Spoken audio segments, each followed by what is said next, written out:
Excellent. Okay. So when we last left off, you all had made your way into the little-known city fishing village of Palebank Village, way up in the north, an area known as the Graying Wildlands.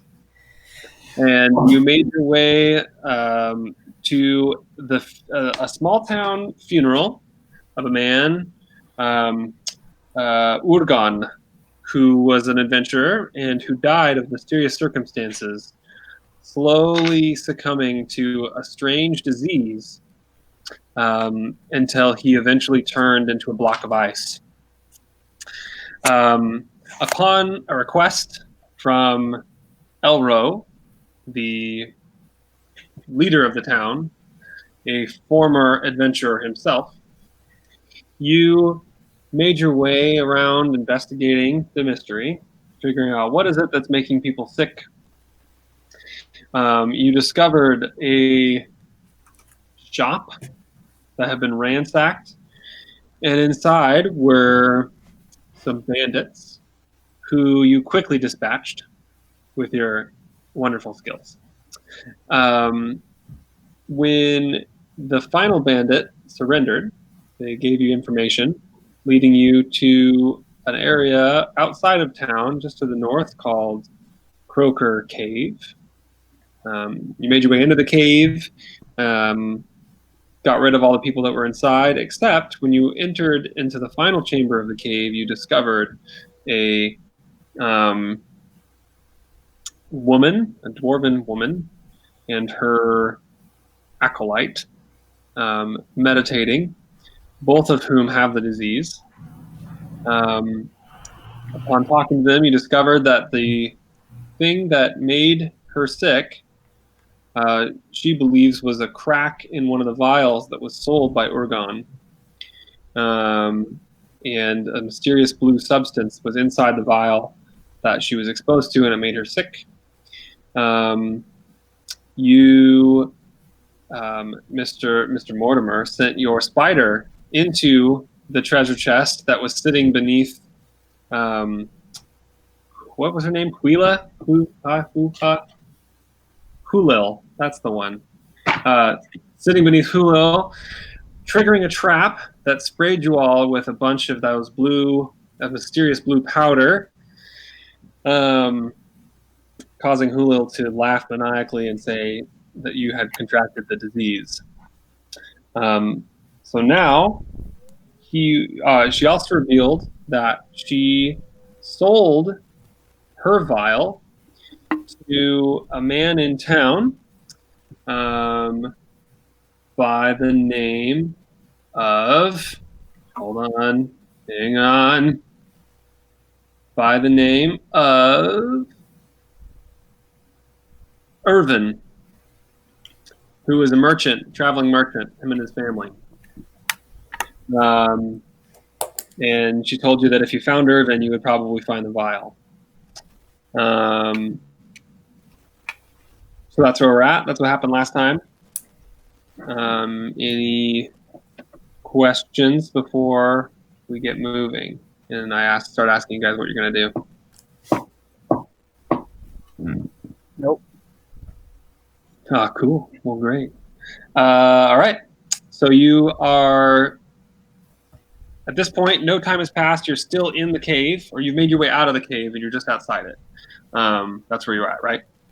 Yeah. And what do you do?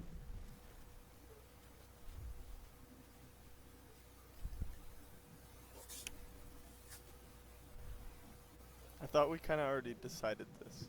Yeah, what are you guys going to do? I forgot. I did too. We're going to track down that Irvin guy. Yeah. Yeah, let's break do his that. knee.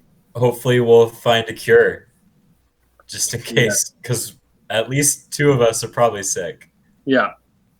Now remember, your task that was given to you by Elro was simply to find out what was causing the illness, and he said that he'd give you 100 GP if you would report back to him with whatever was Yeah, so maybe we report back to him first and get our gold, and then go. Maybe we can get some more info from him too. Yeah. Do you guys want to do that before we go find Irvin? Shake him up. Hey, Yeah. bud. Let's go shake him up. Oh, cool. Okay, so you guys walk back into town, and you see all this, the small little. It's a very humble little village, right? All those little. It's there. It's just upside down. Who dat? It's me and my dog. Oh, hello. What's Shalom. up? Cute. Just saying hi. You're gonna go put him back in the backyard. Okay, come on, back to the yard. Come on. Who is it? It's Kate. Back to the yard.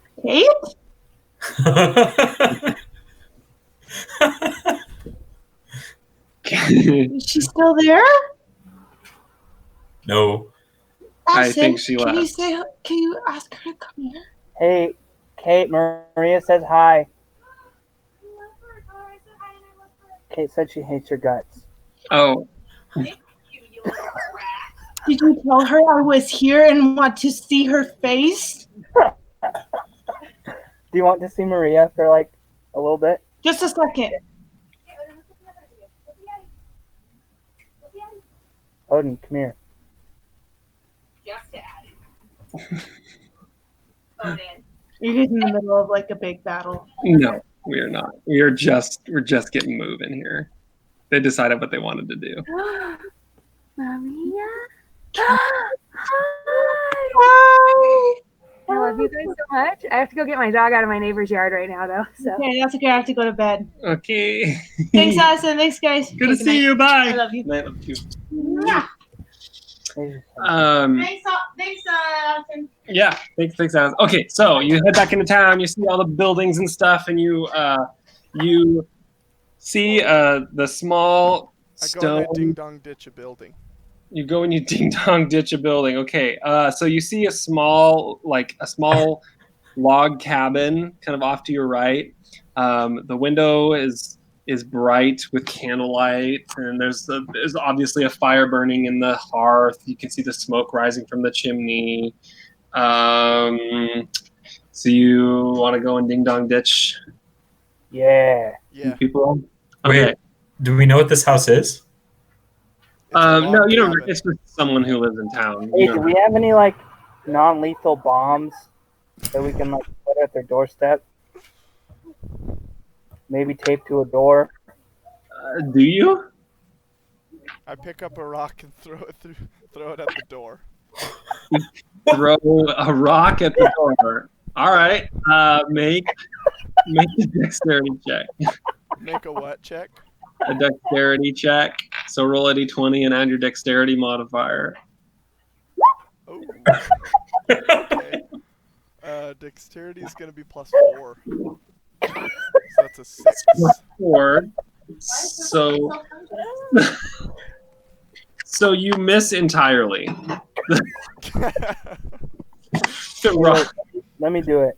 I pick up a rock. curse under my breath. sails away and lands in the snow off to the side. You have it slips. It's how when you try and throw something and your hand slips just right and it just doesn't work. Oh man. That's what I got a happened. 10.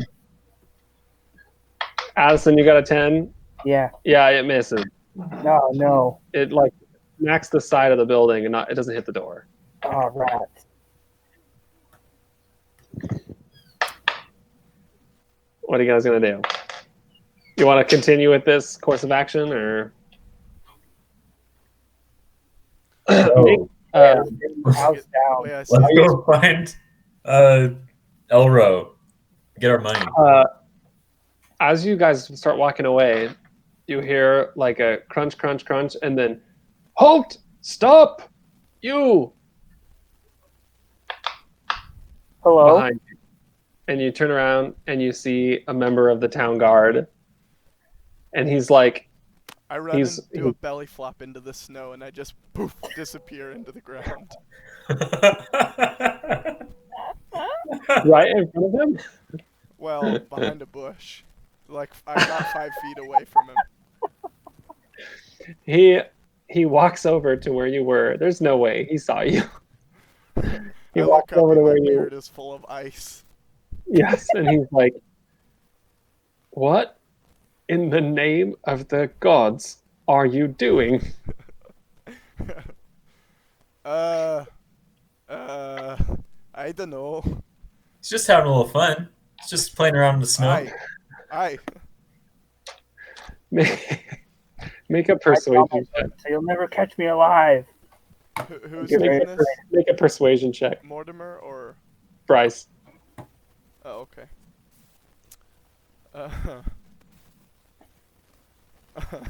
Dang it. That's gonna be +0. That's a 4. Straight 4. He looks at you, and he kind of like his eyes narrow, and he just goes, "Oh, I don't have time for this." And he goes, "Look at me," and he looks like right into your eyes, like burning into your soul, and he goes, "Stop making trouble, or you're not going to be welcome in town anymore. Is that clear?" Yes, sir. Pistol. Good. Now, stop. Just stop. And then he crunches away through the snow, like shaking his head, going, "Ugh, these idiots." I pick up a rock and kind of toss it at him. Oh my gosh. He just ignores you. He walks away. Oh, He walks away. He's not having any of it. oh. What if I pick up another rock and like throw it at him hard? What if? Do you actually want to do that? Don't Yeah. do that. Yeah, don't. Is it a dexterity check? Yeah, make a dexterity check. 18. Oh I run my. over and I hit him in the back of the head as hard as I can. Not him. Sorry. Wolfgang. What the hell are you doing? Roll to attack. Me? Yeah. Oh no.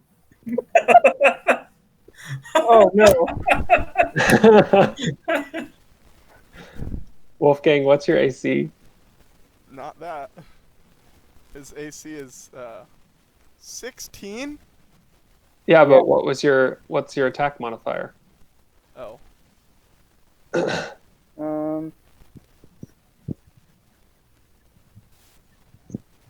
Attack. Wait, what is my attack modifier? Gosh dang it. Yeah, what's mine? It's on your character sheet. Yeah, 16. So yours is 5, Bryce. Tang. Where is that again? So under your actions, you go down to unarmed strike. Okay, and it's, yep, I see it now. Hit DC. Okay, so that's a 20.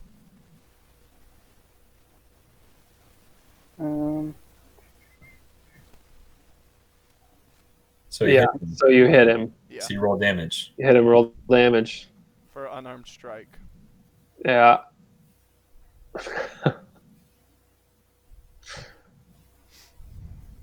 Oh boy. 4 plus 3 is 7. That's max.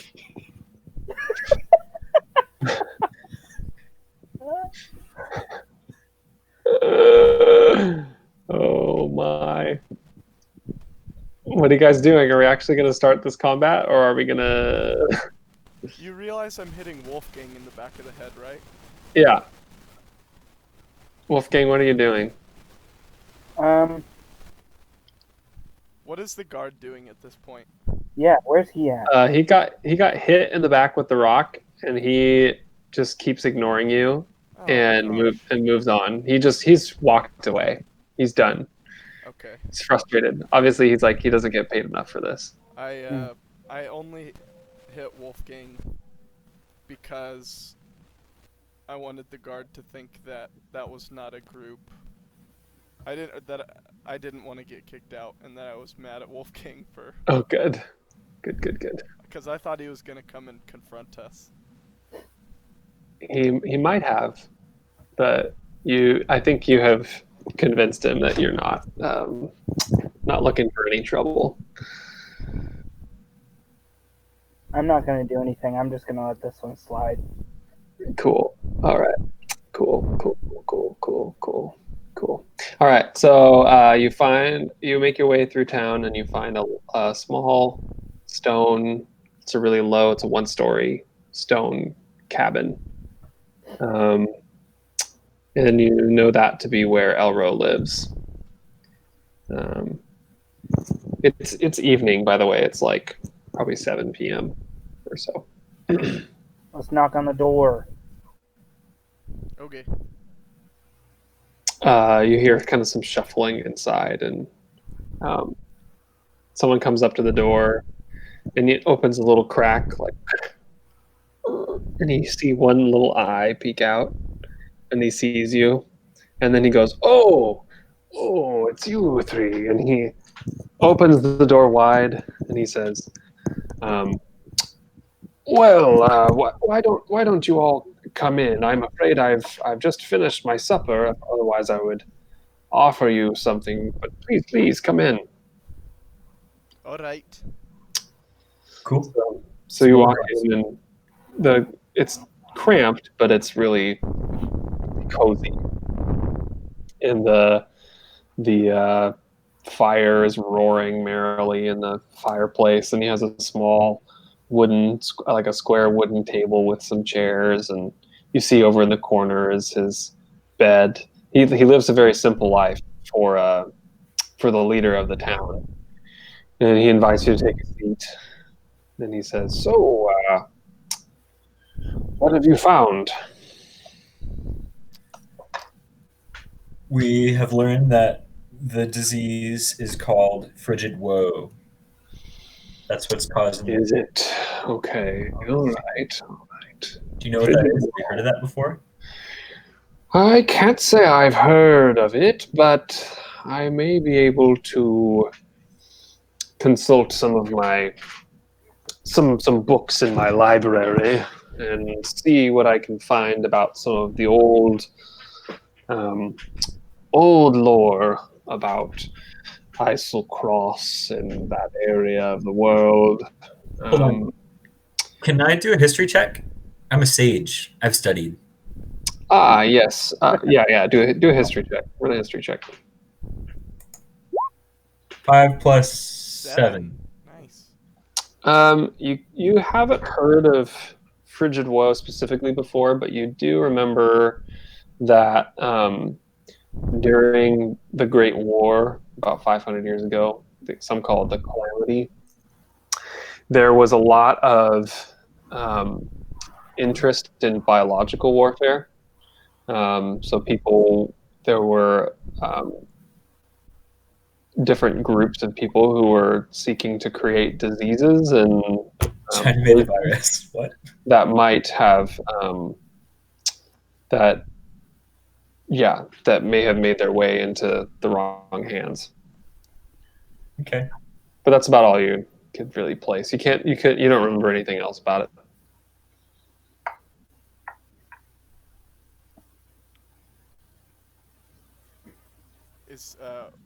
Was he in the middle of talking? Yeah, he was. Sort of. Yeah. So he goes, I'll have to I will have to do some reading if I want to give you any more solid information than that, than what I know. And he knows what you know, Chris. Okay. But he goes, I'll have to do a little bit more research. It'll take me probably until the morning. Did you get any other information, any leads on where to find the source of this disease? Do you know a traveling merchant by the name of Irvin? Irvin, yes. He rolled into town, him and his family, a couple of weeks back, and well, I suppose it was probably more like a month ago. I don't know. Anyway, he rolled into town. He was looking for some trade, and was as far as I'm aware, he was planning on heading out of town sometime in the very near future. But you might want to check down over at the inn. It's just on the other side of town. It's called the Jolly Dwarf. Big building, stone. You know, you can't miss it. It's one of the biggest around in this little area. So, but chances are, if him and his family are traveling, that's where he'd be staying. Okay. Cool. You guys want to go check out the Happy Dwarf? Mm-hmm. Yeah. Jolly Dwarf? Yep. The Jolly Dwarf. All right, so you head across town. You know, the snow crunches between your feet. It is cold. Like, it's been cold before here. You were starting to get used to it a little bit, but it is frigid today. This wind is just howling, and the snow stings at your face as it hits. And you make your way around the corner, and you see a large 2-story stone building. And there's many, has a lot of windows, and they're all lit up, and you can hear like some faint strings of music that are coming out of it. And Audio sample for us. you bet I do. Give me half a second here. Let's try this. And as you walk in the doors, it's warm and cozy, and there's a lot of low wooden tables and the murmur of voices, and a long wooden bar with some huge tanks behind it. Just some really crazy things. And as you enter, it's just a big tap room, and there's a dwarf behind the bar with gray hair, a long bushy gray beard, and he greets you. Hey, well, hello there. Welcome to the Jolly Dwarf. Come on in. Make yourselves at home. Hi. Can I pull out my pan flute and harmonize with the music? Yeah, make a performance check.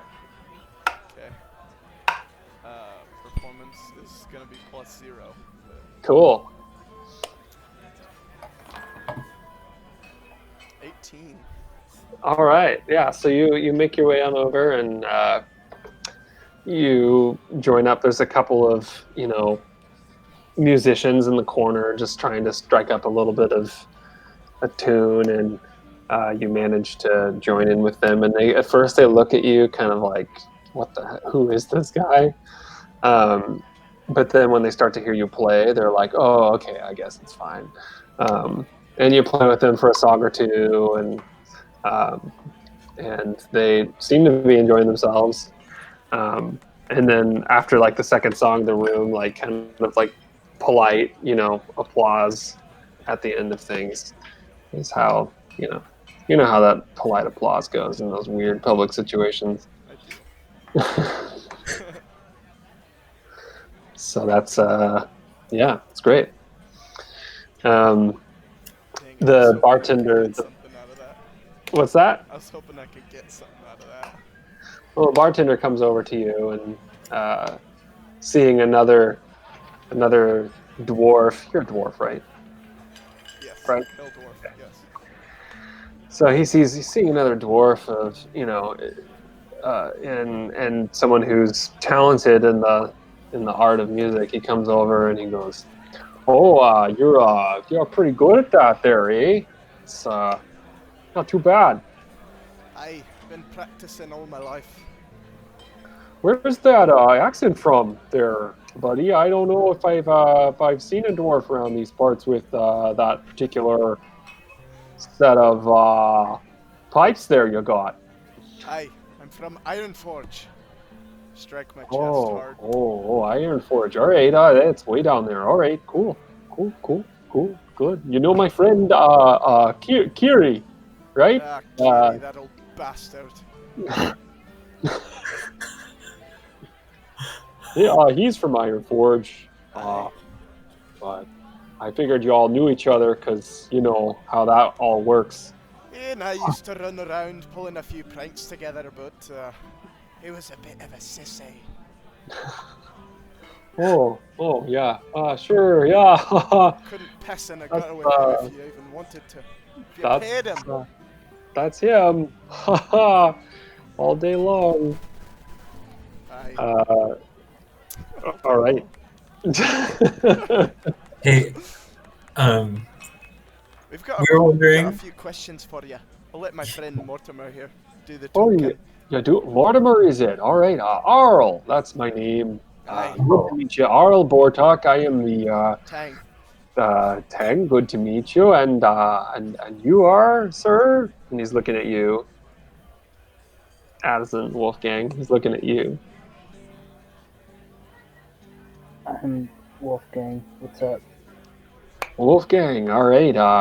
Good to meet you all. This is my establishment. What's that? I'm a few pints in. I just started drinking as soon as we came in, so I'm pretty well. It's good. It's good. Good.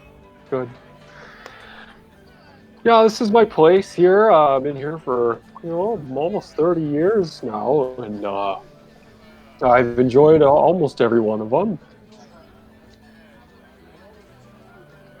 Cool. Welcome to the Jolly Dwarf. Mortimer. Hey, has a traveling merchant been in here by the name of Irvin? Irvin. Oh yeah, Irvin. Yeah, he's over there in the corner actually right now, and he gestures over to a table with there's two humans and two tiefling children are playing and laughing and hanging out, and seem like they're just enjoying a meal together. I stumble over and I'm like, "Hey, let me buy you some drinks."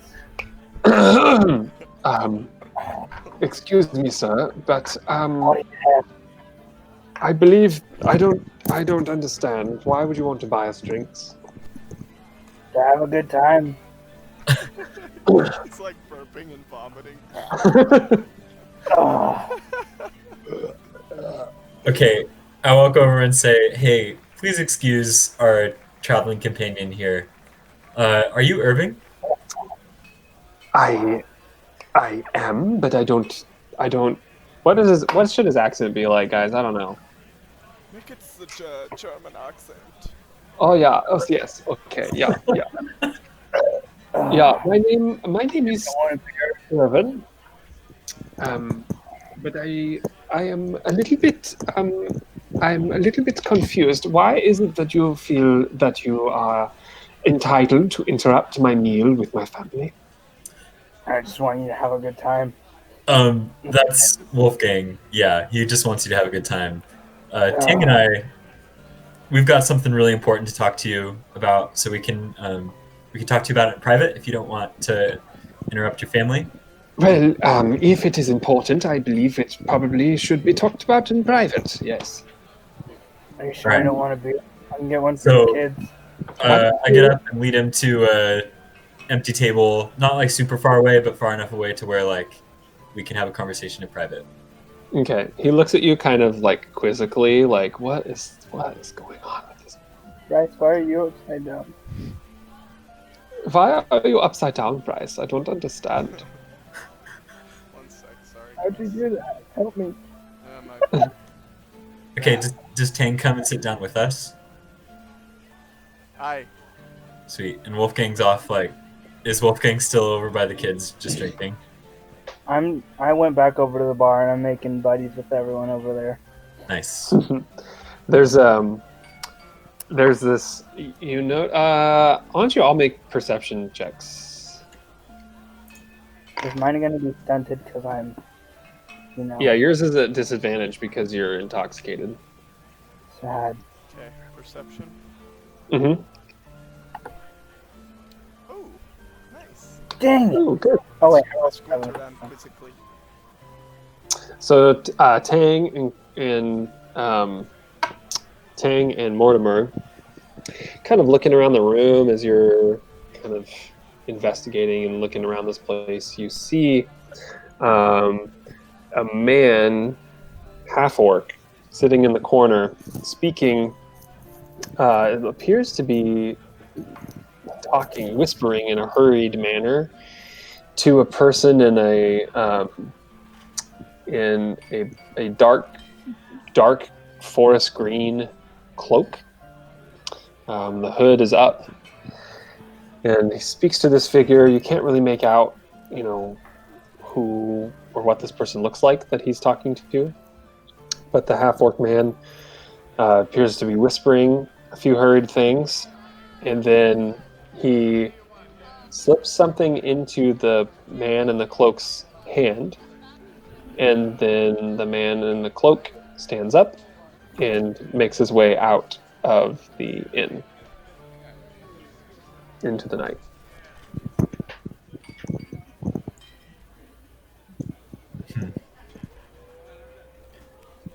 Who's the guy at the bar that's still? It's still like there's an orc at the bar still. He's just still hanging out. Yeah, he's over at the end of the bar. He's just hanging there drinking a very, very large mug of ale. Okay.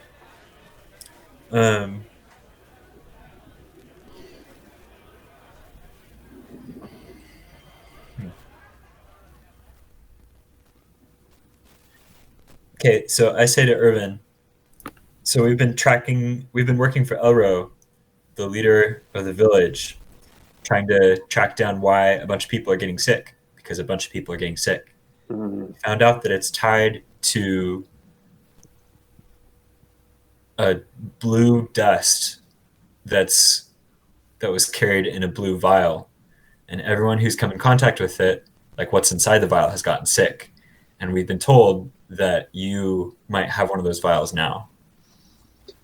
He looks at you, and as you're speaking, his eyes grow wide, and he says, "I don't believe I know what it is you're talking about, but come with me." And he stands up, and he walks. He says, don't follow too quickly, don't follow too closely. I'm going to go up the stairs, and I'm going to go to my room, and I would like you to follow me after you count to 15, okay? So I'm going to go. I interrupt him and say, hey, we just saw some people whispering, and there was this suspicious person who left, so I prefer that you not go anywhere by yourself right now, because you might be in danger. I already know I am in danger, but I am waiting for you. Well, okay, fine. Just come with me. And so he walks upstairs. What? Do I hear any of this? Are you still at the bar drinking? Yeah. Make a perception check at disadvantage.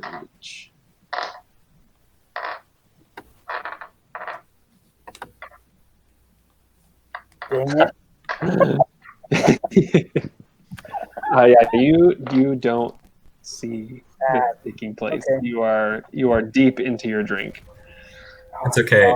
As we get up to leave, I gesture to Tang, like, hey, grab him from the bar. Come with me. And I slug him by the shoulder. Yes, please. Wrap my arm around his and pull him away. Just come with me, please. And he leads you up the stairs. Here. Into a small room. It appears that him and his wife have been living here with their 2 children, but they're still downstairs, just enjoying the music. And so he takes you into the room. There's a large bed and 2 small cots on the floor, and a small fire grate for warmth, and he closes the door behind you, and there's a small table with some chairs in the room, and he sits down heavily in one of the chairs, and he goes, all right, I have seen these blue vials. And in fact, I have purchased one of them. I was on my way to the village on the road, and I met a dwarven woman. I believe she said her name was Hulil. And she explained to me that she was moving and was moving away to a new place, and she needed to shed some of her possessions. So she offered me the chance to buy one of these blue vials. And she said it was a great price. It was a relic from the long lost flying city of Eoria. And she gave it to me and I bought it from her, and I mean, it was so beautiful. I could not stop it, and I did touch it, and everyone in my family did as well. And I believe that now that you have told me that this is the source of this illness, that we may be in grave danger. Did you open it? I did not open it. No. So you should. We think you should be fine, as long as you don't open it. Well, okay. Well, I still have it. Would you like to look at it? Yeah. So he grabs it. He goes. There's a small foot locker at the edge of the bed, and he picks it up, and he hands you a small bundle of cloth.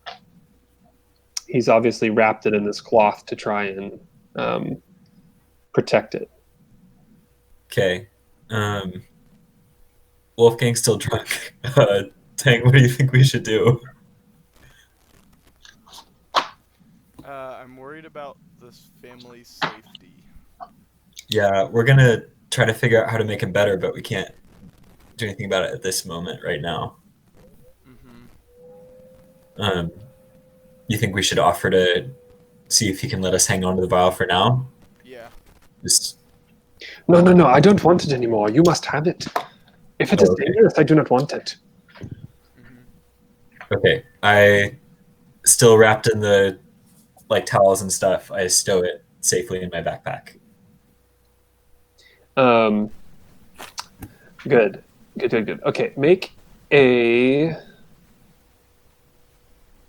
a perception check, Mortimer and Tang.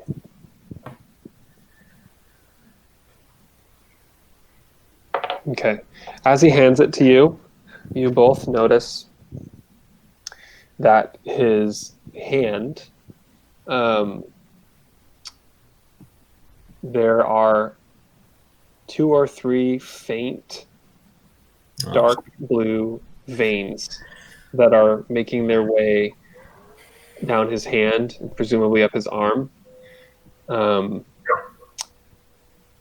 And you take that to mean that he probably has contracted the disease. Okay, so it is proximity. It's not just the dust. Unless he opened it. It could be it could be proximity. The vial could have been contaminated with dust on its surface. It could be cracked. There's any number of reasons why it could be. Okay, Him and his entire family have handled that vial.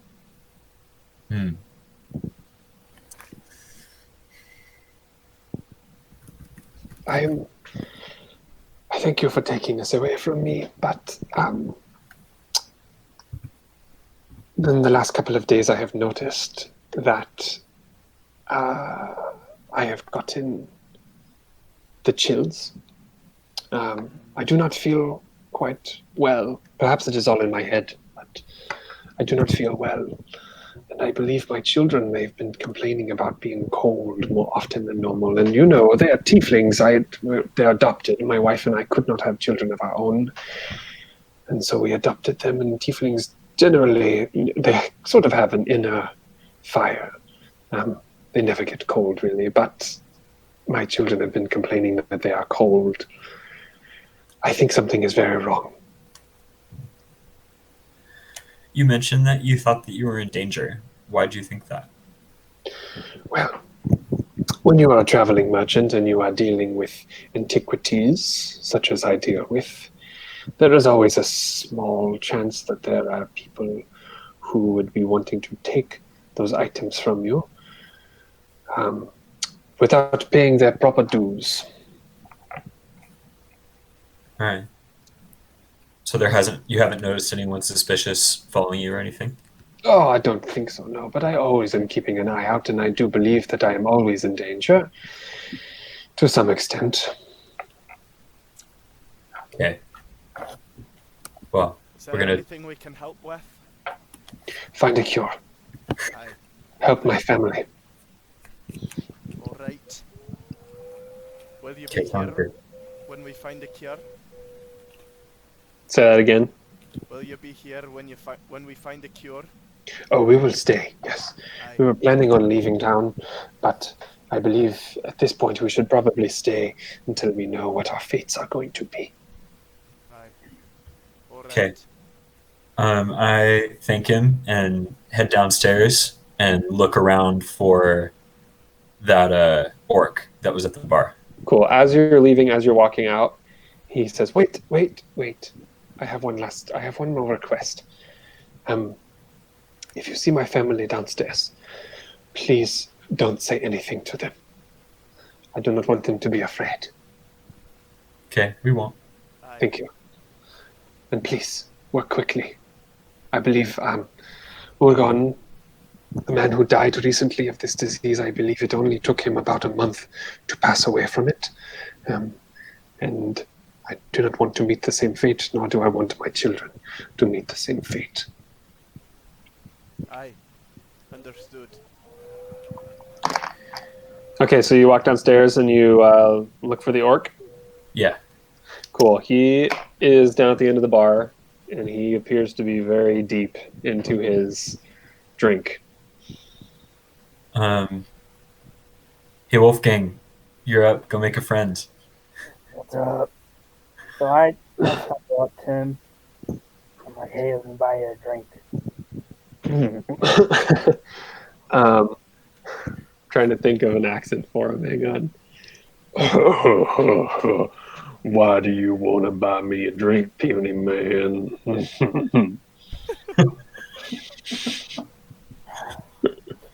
Because I love you, and I want you to be well.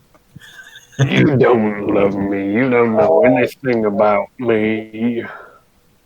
I love you so much. Let me buy you a drink.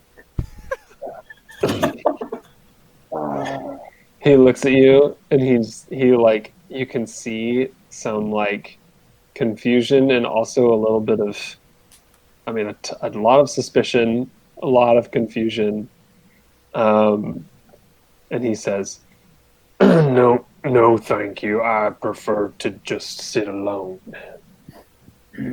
Me too. I'll do it with you. And then I sit right next to him and put my arm around him. And kind of You're not very smart, are you? I told you I would like to be alone.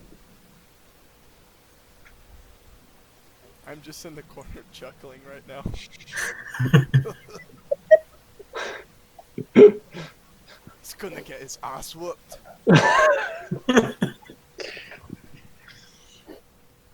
I turn around and try to whisper, but it's pretty loud to Tang and Mortimer. I'm like, guys, help.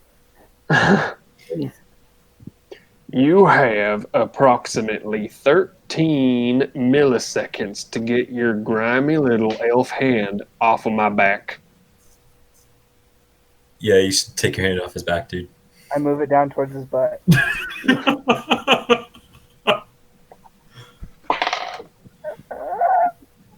Make a dexterity saving throw.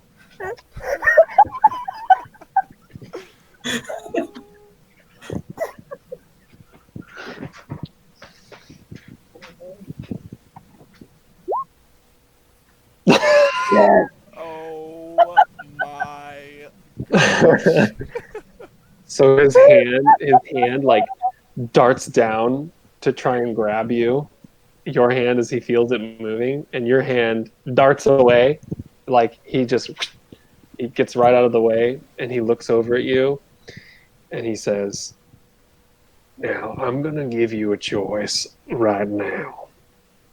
Either you can walk away, or you can get your ass kicked right now. Which will it be?" I say, okay, I'll get up, and I start to get up. But as I'm like behind my stool, I kiss him on the cheek really quick and run Oh away. my gosh. He looks at you, and then he gives you a little wink.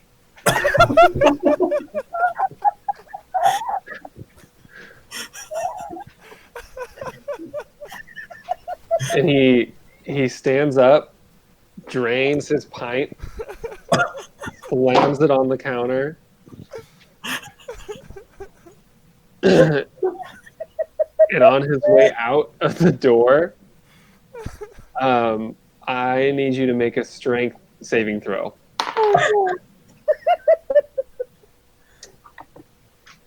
Oh my gosh. It's okay. What's your strength modifier, Addison? It's -2. Wait, Uh, is it? It's like, yeah.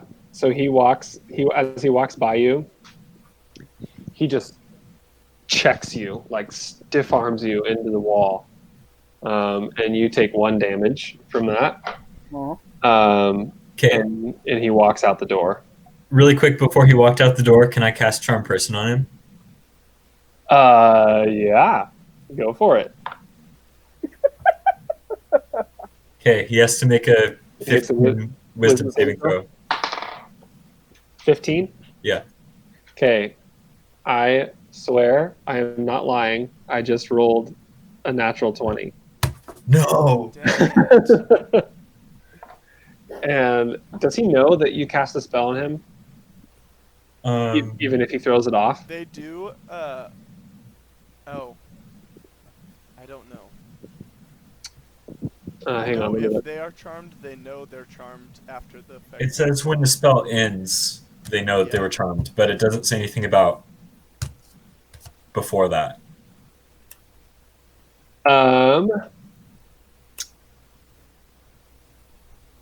Let's see. Make the wisdom saving throw. Do so with advantage if you or your companions are fighting it. If it fails the saving throw, it's charmed. Yeah, I'm gonna say he knows you cast a spell on him because the spell ended when you. And he got a 20. And he got a 20. So he looks over at you, Chris, and by Chris I mean Mortimer, and he looks at you and he says, "Now you're a real little man, aren't you?" And he narrows his eyes, and he walks over to you and just leans in really close, and you can smell the beer and sweat and BO and maybe a couple of like rotting teeth in the back of the mouth. It just is horrifying. And he has these 2 tusks that stick out because he's a half-orc, out the bottom of his jaw, and it comes right up almost to your eyes, like right in there. And he goes, "I'm gonna walk out of that door right now, and you are never gonna see me again. You understand?"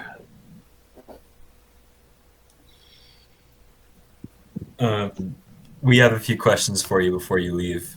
And if you try to walk out without answering our questions, you're going to die on fire. Can I step in front and make an intimidation check? I think Chris needs to make an intimidation check with disadvantage because he's so much bigger than you and +0. 16 plus 0. Let's go. Yeah, but you need to roll again. It's disadvantage.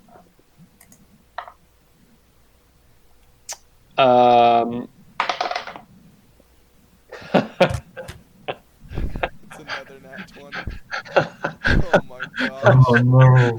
No way. This guy's invincible. This is the true boss. He kind of snorts. You know how he kind of goes, and it blows your hair back a little bit from his nostrils, and he just goes, "You just keep on thinking that, little man." And he stands up, and he's about 7 feet tall. He's huge, and walks out of the door and into the night. Dang it. Dang it. I dramatically run towards the door and say, "Babe, no, babe, babe, babe, babe, no." You see his figure in the dark, like shrouded against the moonlight, and he looks back at you and he goes, "Hmm," and then he walks away. Okay, here's what I do. While he was walking away, I sent my little spider to go crawl up on him, and now I'm just gonna follow him at 100-foot distance. Make The spider. Make a stealth check for your little spider. 9 plus 4, I think. So For your 13. spider, though? Yeah. 13.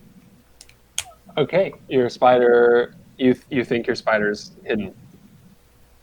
You don't think he noticed you. It doesn't appear that he noticed you. How's that? Okay, Now... so we can follow him now. Well... Chris, if you're gonna follow at 100 feet, you would probably have to make a stealth check, right, Brandon?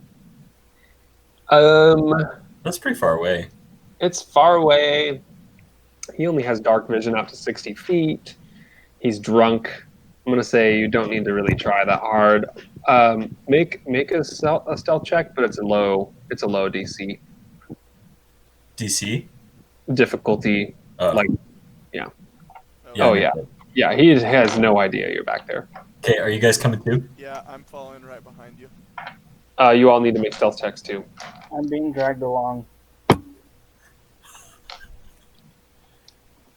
Dang. It's +2, so 5. And Addison, you need to make yours at disadvantage. Oh, I just heard an owl. That's cool. Stealth Dang is, it. stealth is +9, though, so 7 Yeah. plus 9 is way higher than mine. Even drunk, he's so stealthy. So you're, yeah, he's like naturally so stealthy. His body's aerodynamic. Okay, this is the third natural 20 I've rolled with this dice. Oh, Are you kidding me? Brandon, my gosh. roll the dice on the screen.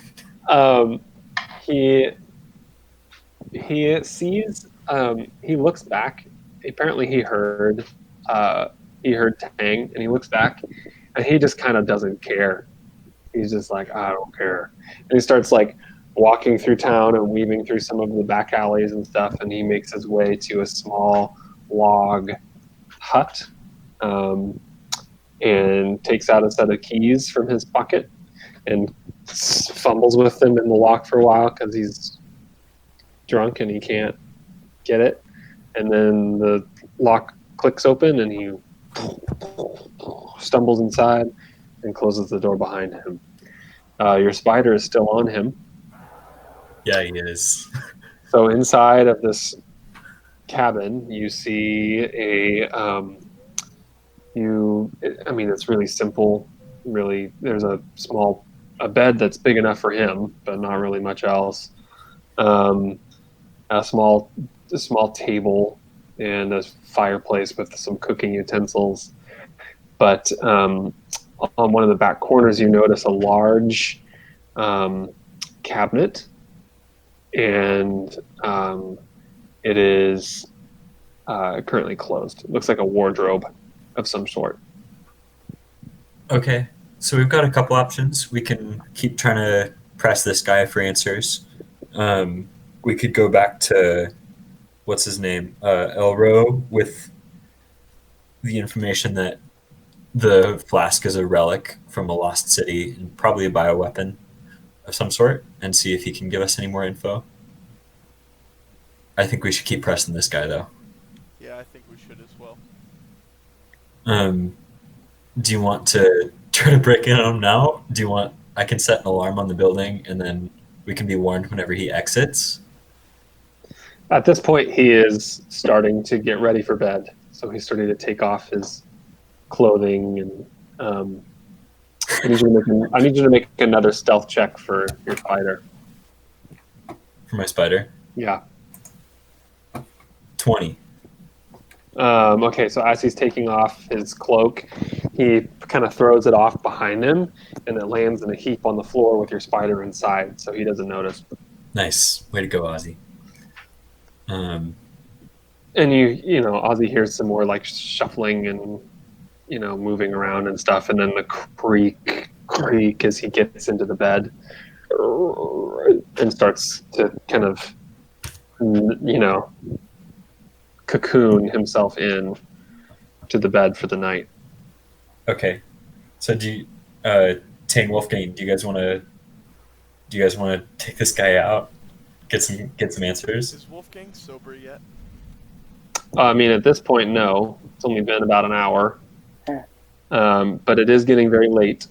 We're talking probably midnight or so by now. See, if Wolfgang were sober and he could get in... Well, if he's not sober, he's going to have to roll everything on disadvantage, I assume. Yes. But if he could get in with a stealth check, in through the window, which would maybe even be another check, then he could hold him at, like, knife point while he's asleep and try and get some answers, which would probably intimidate him. This is my plan I just said to you guys, but then I said, but nay. He's drunk. Had too much of a tank. I was thinking we could just either set an alarm on the building and then wait till morning and then get him in the morning, or just bust in right now. And there's 3 of us, and he's the only one in there, so we can easily beat him up a little bit and try to get some answers then. My concern about staying overnight is that it's very cold outside, right? It is very cold That's outside. assuming that we stay outside. If you were to stay outside, you are at a huge risk of frostbite, of exhaustion. How long till I'm sober? It's going to take overnight. You'll have to sleep somewhere. Dang it. Are you guys hungry? If you stay awake through the night, you will take a point of exhaustion, all of you. And what that means is for 1 point of exhaustion, you have disadvantage on all ability checks. We could also go to sleep and then come back in the morning whether he's there or not. And if he's not there, we can check his wardrobe and stuff like that. I'm a fan of busting in right now, at this point. Okay, let's do it. Who's going first? Is he in the upper floor? Make a stealth check. It's just one story, right? Yeah, it's a tiny little one-room log hut. Can I make a stealth check to get in? Yeah, you walk up to the door and it's locked. So what do He has thieves' tools. Like to get in through the window? The window is also locked closed. This guy is not. Apparently, he's not taking any chances with people just walking into his house. Does he have a chimney? It is, but it's too small for anybody to get down. It's only about an 8-inch opening. Doesn't Wolfgang have lockpicks, like thieves' tools? Yeah. Can you pick the lock? Yeah. Drunk? Cool. Make a dexterity check with your proficiency bonus, because you're proficient in your thieves' tools, right? Mm-hmm.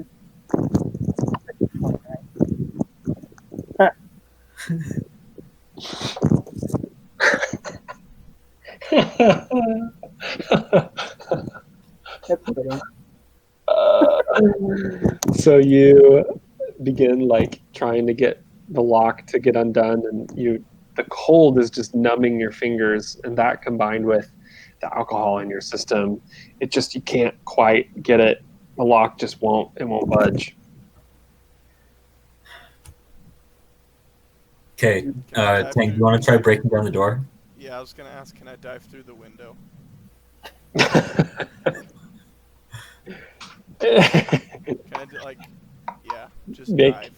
Make an acrobatics check. All right. That's +4, so 12. Okay, you run and take a diving leap through the window, crash through the glass.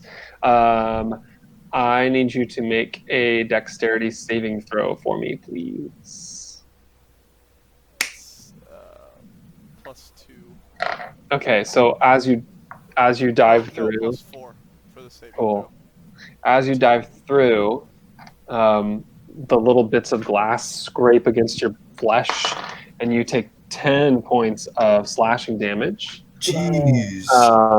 As it like scrapes into your face and hands, and but you manage to land on the floor, coming out of your roll, and natural one.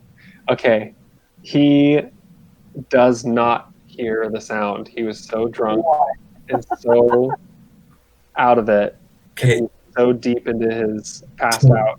Tang, come let me in the house. What'd you say? Let me in the house. Yeah, I unlock the door and open it. He's like snoring.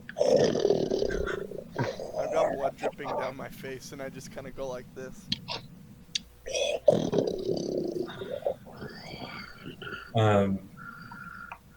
I stumble through the door and walk up to him and gently caress the side of his face. You do what? And one yellow eye opens, and he looks up at you, and you hear him go, and he stands up. This like hulking 7 foot plus nude half orc, rippling with muscles, and he grabs at you. What is your AC? 16 is Wolfgang's. Okay, he grabs you with both arms and lifts you off the ground and is just like looking at you right in the eyes, like, what are you doing? Like his orcish nature has definitely come out in this moment. I need us all to roll for initiative. Oh, shoot.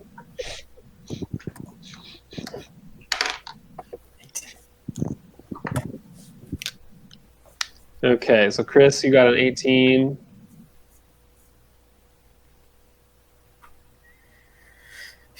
I got a 16. Cool. So it's gonna be I got a 12. all right. Cool. So it is going to be Mortimer, and then Wolfgang, and then Tang, and then the orc. Sweet. Oh, this orc is done, unless we all roll terribly. How close? The orc is still holding Wolfgang, right? Yeah, he's got him grappled. Can I cast Shatter, but so that way the sphere just hits the orc and not Wolfgang? I'm gonna say probably not, because they're one and the same. He's got them held up. But if like the center point of the sphere is like if they're here and the center point is over here, and it just like, you know? Make an Arcana check. 5 plus 7. Yeah, I'll say you can do it. All right, I'm doing it. So 3d8.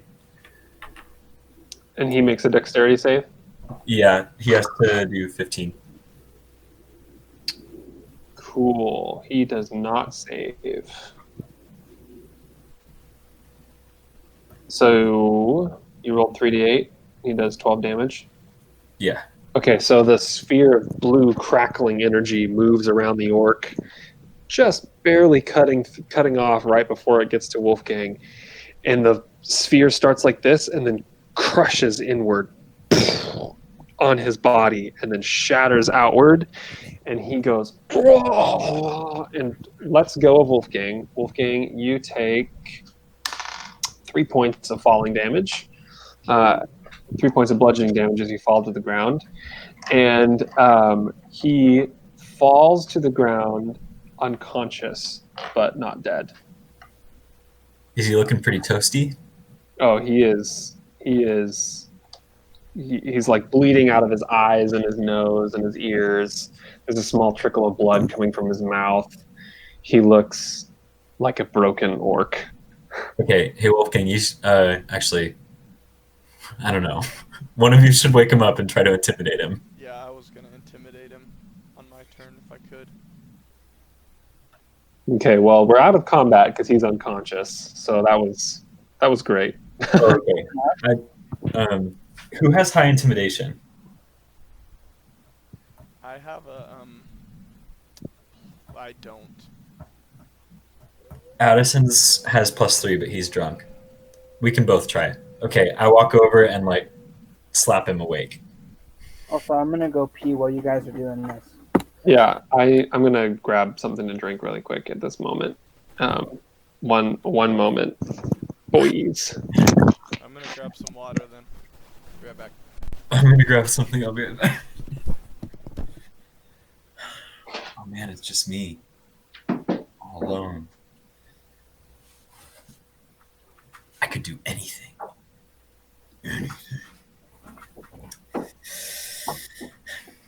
Cool.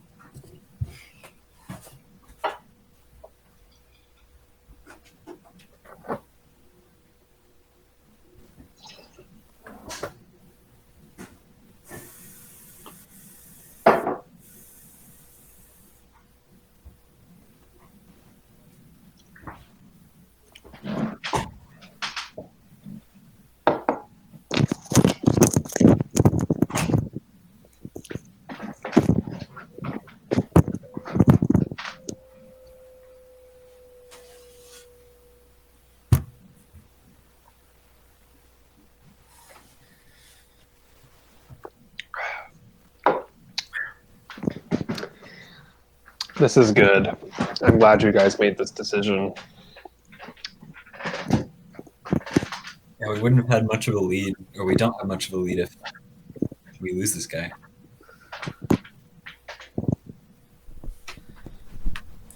All right.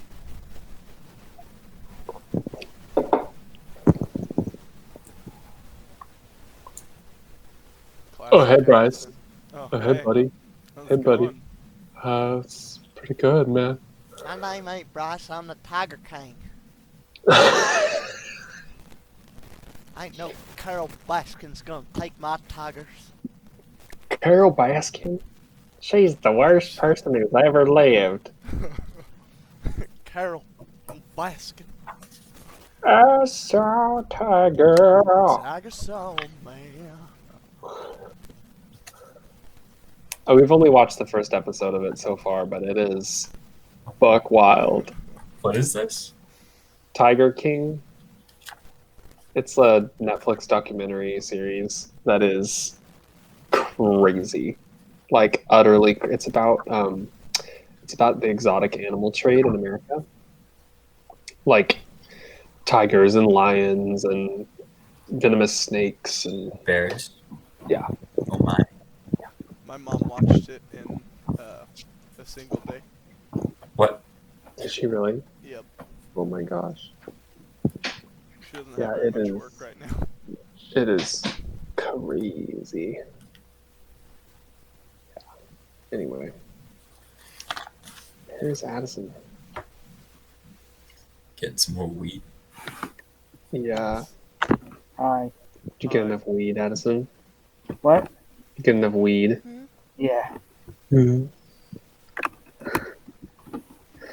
Okay, so the orc has just been dispatched and then slapped awake. Yes.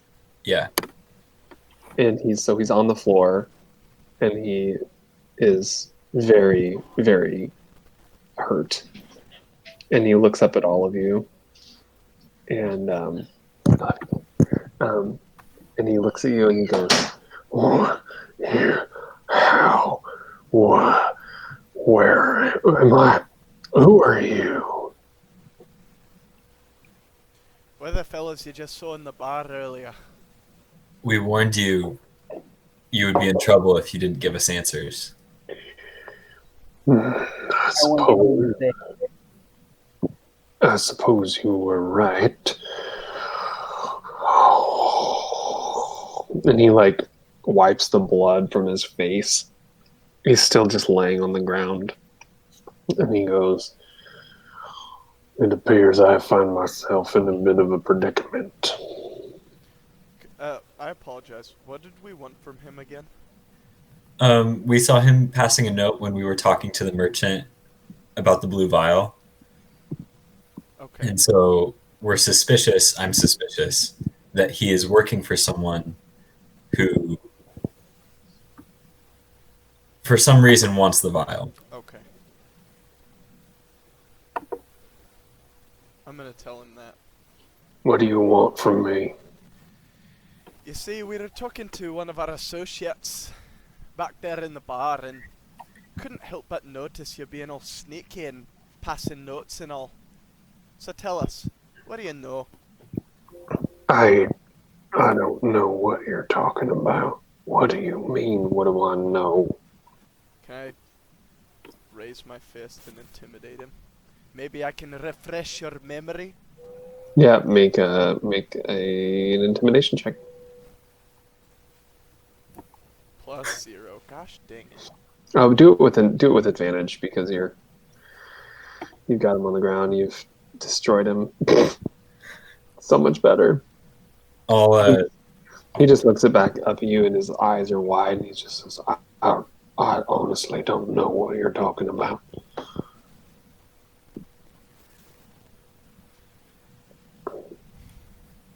Do one of you guys want to do something? Yeah. I think you do know what we're talking about. Oh. He looks at you, Chris, and he shakes his head, and he goes, "Well, I passed a note to a friend of mine who I don't know what is it that you actually want to know."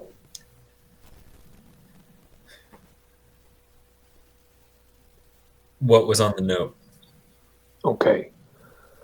The note was an order form. "I am looking to buy some, if you must know, some mushrooms." Is he intimidated? Is he just... He's very much intimidated. He's like freaked out. What the heck? You look down and you notice that he's wet himself. He's very, very afraid. He's like, I don't understand. I was ordering some mushrooms. You couldn't find them around here. And my friend said he knew where we could find them. And I'm an amateur chef and I really like to work with exotic ingredients. And I figured these mushrooms would taste really good. And so that's what I was looking for. I don't understand. Do you know who that man was that we were talking to? Yeah, his name is Clark, and he's just a guy he's a mushroom farmer. That's all he is. What? My character's heart starts to sink, and he just grabs his head and shakes it. What are you doing? What did you do to me? I don't understand. Oh man, we done messed up.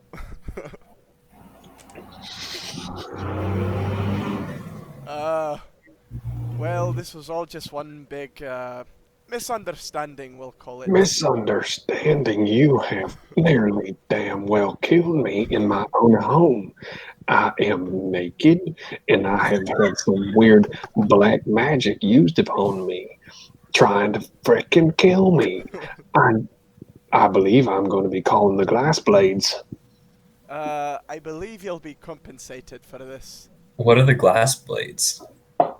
Oh, they are the town guard. That's their Okay. name. Do you know anything about the disease that's been going around town? Frigid woe. All I know is that a couple of people have been turned into frickin' ice sculptures. I've tried to keep my nose out of it and just keep to my own business. Okay. He doesn't know anything. What should we do, guys? Let's tuck him back into bed.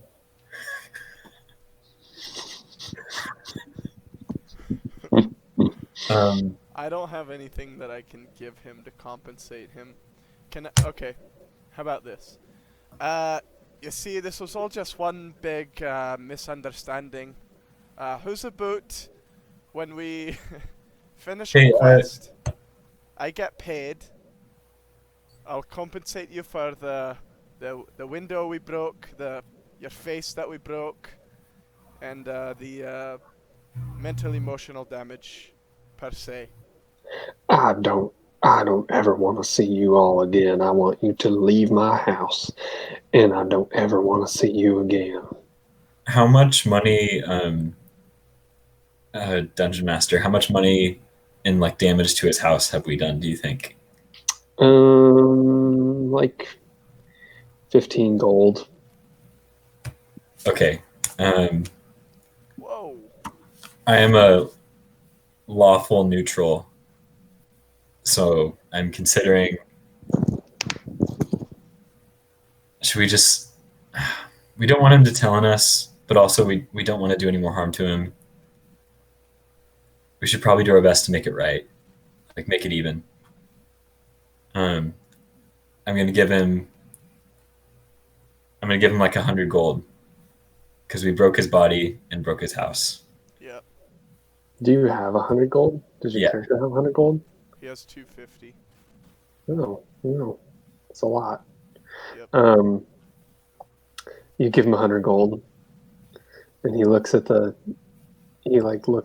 at the pile of coins on the table, and he goes, "That's a lot of money." You've got a broken face. Well, so do you. Look at the state of you. You're bleeding all over my floor. You're bleeding all over my carpet. How dare you, you fool. Okay. I Get out.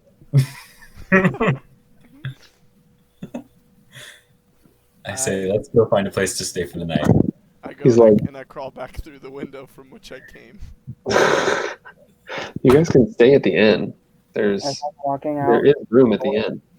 Yeah, let's as go I'm stay at the walking end. out the door, I turn around and wink at him.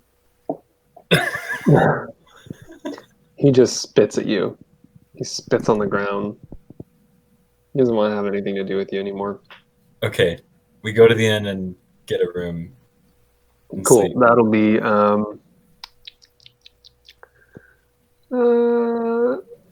be a gold piece Okay. per person, please. Can someone spot me? I don't have any gold. Yeah, I got you. I don't know why I don't, but I don't. You Normally will. we- You will have some gold very soon. Okay, and we're taking like this is a long rest, right? Because we're sleeping. You are, yeah. So go ahead and mark a long rest on all your stuff. Get back all of your hit points. And...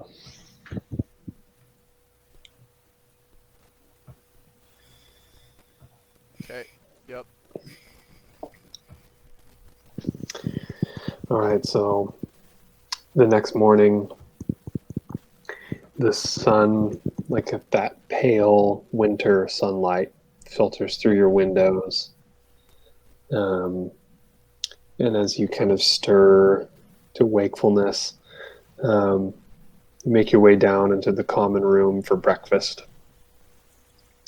And downstairs, waiting at a table, is Elro. And he gestures to you to come and sit with him.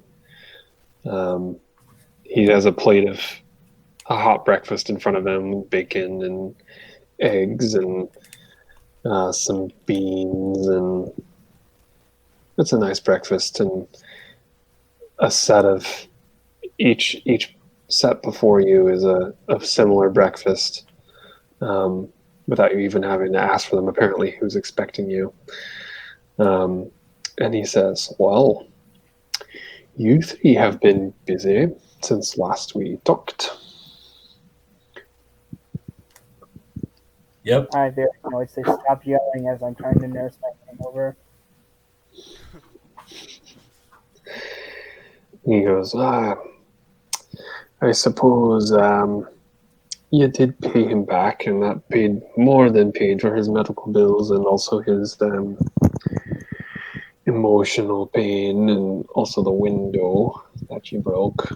Aye, aye. So I suppose we can overlook this one, but I'm a bit surprised that you went so gung-ho on our friend over there. Well, he wasn't very friendly. Well, of course he wasn't. You were trying to, like, I don't know, get up next to him at the bar as he was drinking. Nobody wants that. I like him. I think we should go visit him again. What I do you don't say? know. I think we should go visit him again. It's just so nice. I don't think that he'd very much appreciate a visit from any of you. Aye. Now, the reason I am here is because well, you see, I was able to do some reading last night, and here's what I know.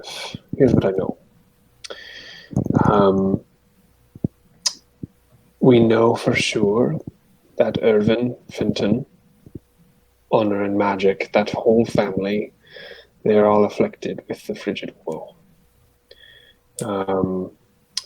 But knowing that it's coming from blue powder, I went back through my old logs of some of the old lore, and I found that it was a disease that was invented in an ancient Aeolian city. One of those giant flying land masses that was brought down during the calamity. Oh, those. Yeah. Now, the frigid woe is one of those diseases that they invented, and it only has one cure, and it is kept in golden vials stored within vaults within the city. My hunch is that we will be able to find the cure in the same place that Urgon found the vials, because they usually manufactured both together. So I believe we have a little bit of settling up to do before I ask you to do your next thing. And he plops three big bags of gold on the table. Thunk, thunk, thunk. And gives you your reward for the first task, which wasn't that, it was 300 gold apiece, right? Is that what it was? Yeah. So he hands you, so you can each put 300 gold into your inventory. And he says, all right, I'm willing to pay you each another 500 gold if you would go back to Islecross, to the island of Islecross, retrace Urgon's steps and find where he found those vials, and bring back the cure. Aye. Cool. For 500, should be easy. So time is of the essence. I don't know exactly how long this family has, but I do know that they grow weaker by the day. And if you should accept, I will arrange your travel to the island, and we will be able to move you right along. 2 questions. Do we need to bring any like special clothing? Oh, do you not all have winter clothing already? No. Well, why on earth would you come up here into the frozen north without winter clothing? Yes, you need to buy some winter clothing, that is for sure. And I can help you with a place to stay when you get there, but you're going to need to outfit yourselves with something to keep you warm. Okay. Where would we find that? Oh, there's a shop here in town that deals in that sort of wares. It's simply called the it's called the Clothiers. That's all it is. The Clothiers, yeah. Part 2. Do we need to bring 1 vial back for everybody who's sick? Yes, it would probably take, 1 vial to cure anybody who is sick. Okay.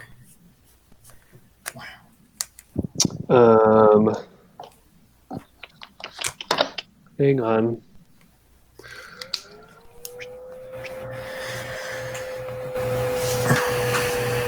What is that horrifying noise? That's Chris's computer. Is it? Is the thing Yeah. going right now? Yeah. Tang, I need you. So, Bryce, I need you to make a Constitution saving throw for Tang.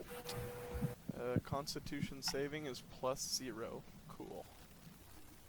4. Okay.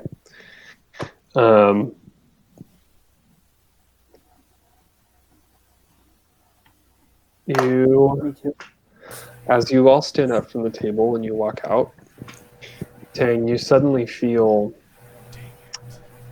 weak. A weakness sort of enters your body, and you feel just so tired. And then a chill runs up your spine. Like all of a sudden, you're just freezing cold and you can't get warm. And as you look down at your hands, you notice that some bright blue pulsating veins are beginning to appear on your hands and wrists. You have contracted the frigid boil. So here's what that means. Your movement speed has been reduced by 5 until you can manage to find the cure. And you have a relatively limited amount of time, probably a couple of months.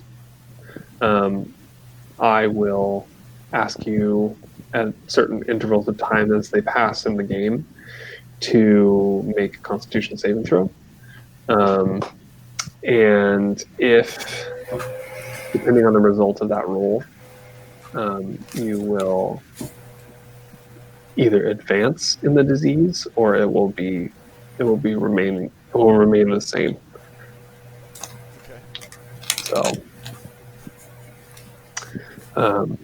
So that is your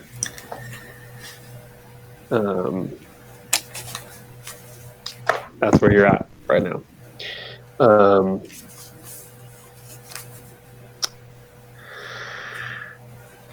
Okay, what do you guys want to do?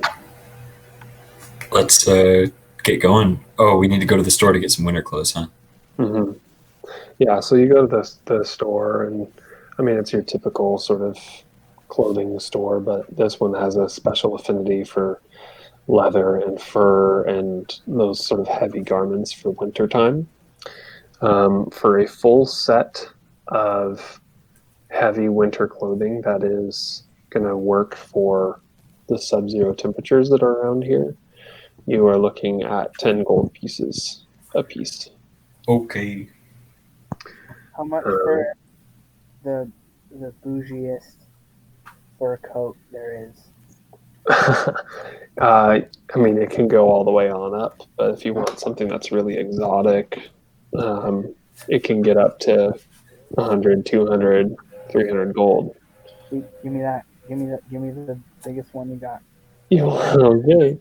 What does it look like, Addison? It's like really long, like black and brown fur mixed with a giant like collar, and just glorious, like magnificent. It turns heads as I'm walking down the street. Cool. Well, go ahead and mark off 300 gold from your inventory for your vanity item. Is there anything else that you guys want to look for, buy while you're in town here? I don't know. What do you guys think? What do you guys want?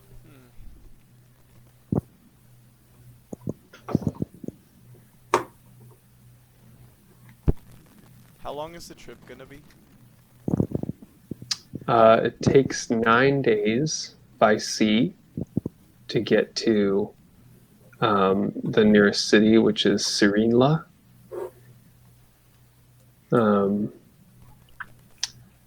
So it's a 9-day journey, and from there you don't know. What else would we need? Because we haven't. I don't think we really need anything else, do we?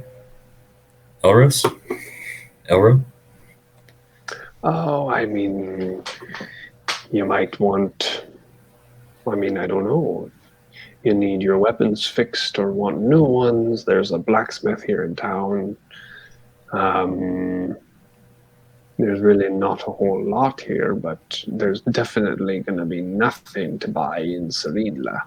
Yeah, the only person who uses weapons is Wolfgang, and maybe a little bit Tang. But do you guys want to check out some weapons?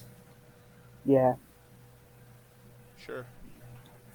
Okay, so the blacksmith, I mean, it's pretty basic, but you can get some stuff there. Any of your basic sort of martial weapons. So they don't have anything better than what Wolfgang already has? Basically. Probably not. Okay, hey, let's just go. Yeah. Okay. Are my weapons broken at all, or are they fine? What's that?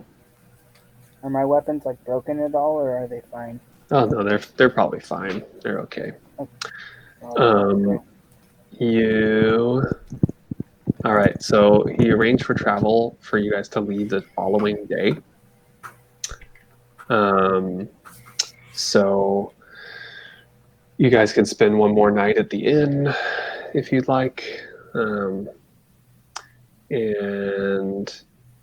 the next day Elro meets you downstairs, and he says, "All right, I've arranged passage for you to Isocross over into the settlement of Serenla,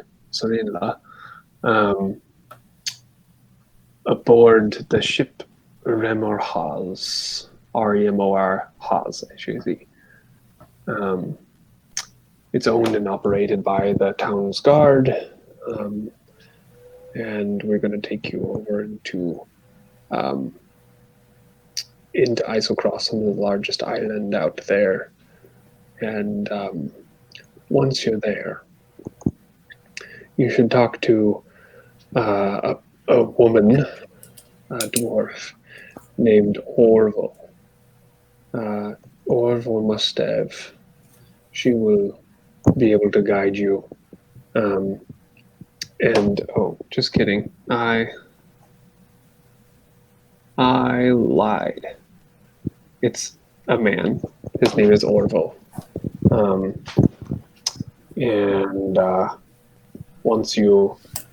Once you find him, he should be able to point you in the direction of where Urgon went, because they were old adventuring buddies. So you might be able to do that.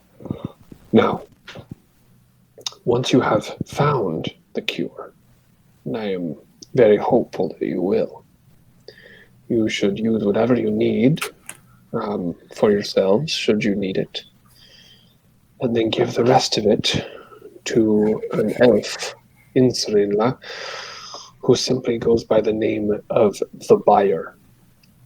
And you can tell the buyer to teleport the cure back to me here in Paleburn Village, and I will get it all to the right people.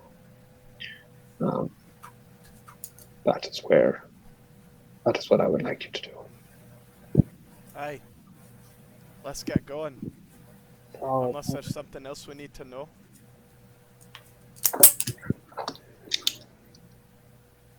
No, I mean, the ball is in your court, my friends. Alright, sounds great. Let's go. I let's start do it. skipping. Cool, okay. The wonderful Wizard of Oz. So, you're starting here. Now, if you look at the map, here it is, right? Okay. You're starting here. Mm-hmm. You're going to end up over here. Mm-hmm. That's a voyage that takes about 9 days by sea. Let me show you the deck of the ship that you are sailing on.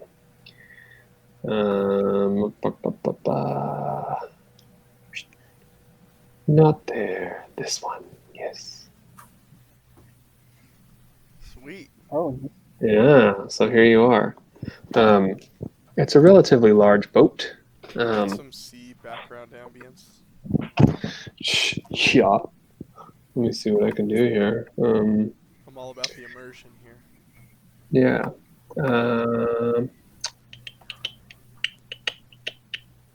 How about this one?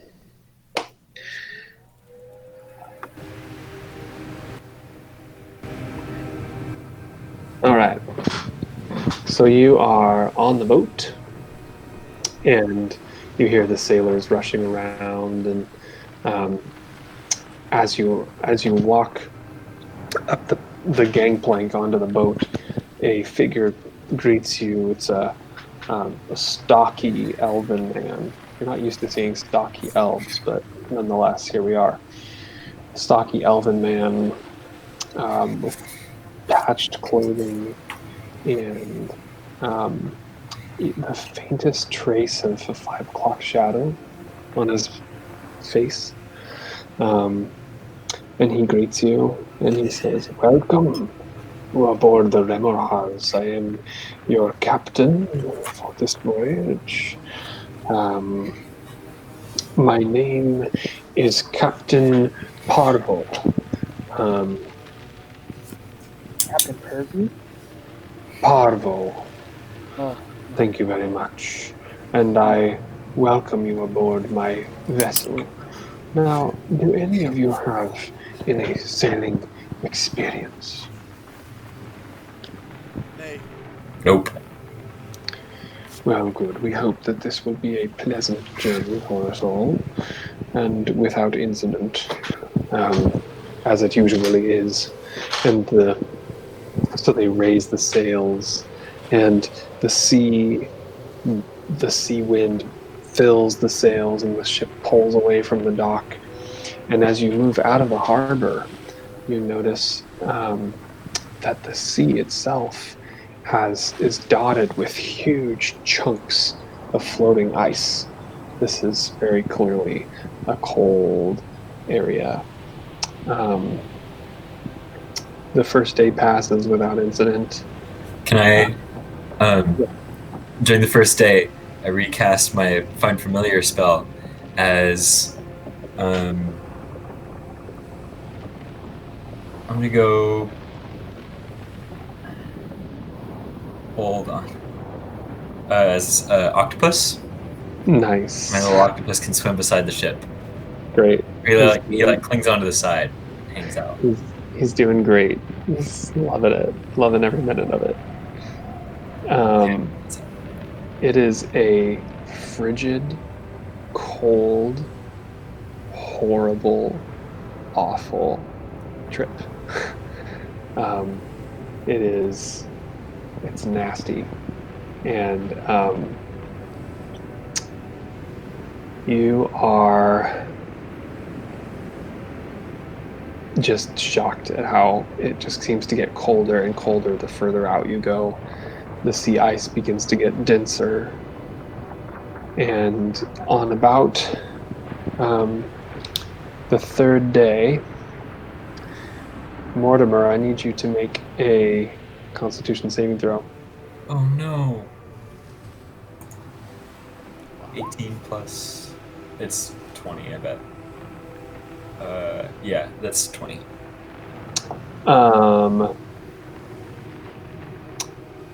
You feel a strange sensation in your body. You feel carrying that vial. Chills run down your spine. And this isn't just the cold that's from outside. Seems like it's coming from somewhere inside you. And you just begin to feel this dread, like you'll never be warm again. And you look down at your hands and you notice that there are some deep blue pulsating veins in your hands. You have contracted the frigid woe. Okay. And your movement speed is reduced by 5. Even though I rolled a 20? Yes. Oh. And you are, your speed is reduced by 5. And does Wolfgang know that you two have the virus or whatever it is? I don't think so. Yeah, I never really let anyone know. Would I have to roll an insight to know whether I have it or not? Oh, you know. You have it. You know. Well, okay. Well, then I would have told him at some point. I just didn't think to. Mm-hmm. Can we say that I told him? Yeah. So I find out that I have it, and I turn and ask the guys, like, hey, so I have it, and we're going to get the cure. We probably don't really need this. Should I just get rid of it? Talk about the vial.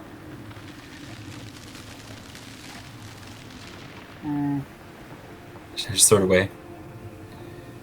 I mean, we could hang on to it, and it probably won't make me sicker, but it could make Wolfgang sick. Yeah, let's check it. Because, like, if I get sick, then that really sucks. So let's just check it. Okay, I take it out of the bag, still in the robes, and I just, like, dump it off the back of the ship. Okay.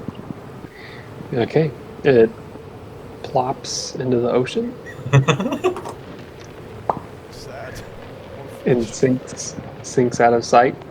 And you now no longer have your vial of frigid woe.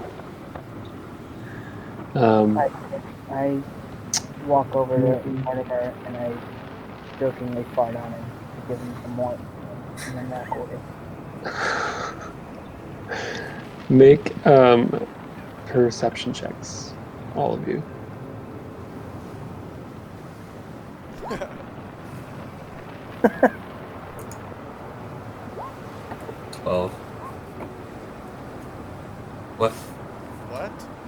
What? Wait, what's going on? Addison rolled it like a ton of times. You rolled a lot. I'm gonna take your first one.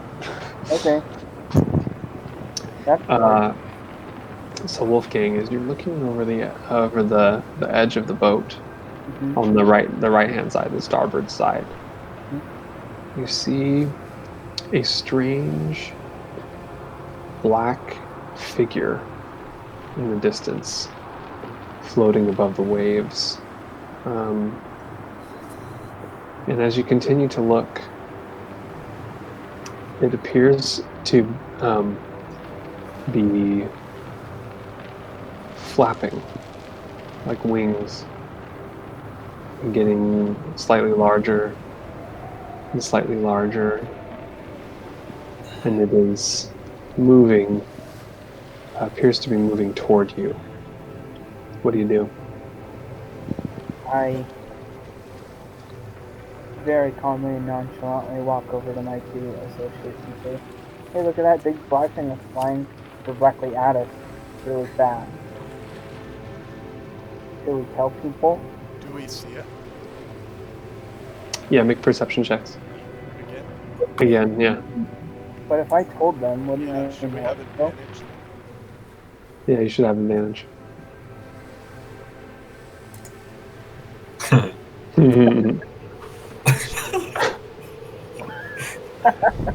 It's hard to see with all of the wind and the little bits of snow that are coming down. And Addison's an elf, so his eyes must be better, I guess. I can't really see, but man, Wolfgang, he seems pretty serious. So I send my little octopus out to swim out there and do a little check for himself. Okay, he looks up. Make a roll a perception check for Oh shoot! Ozzy. Yeah, he's underwater and the thing is above water, so it's probably not going to work for him. I run over and tell the captain of the ship. He goes, oh, I see. Okay. And he barks an order at one of his crew, who scurries up the mast into the crow's nest. And he's up there for, a couple of minutes or so, and then all of a sudden you hear, "Dragon!"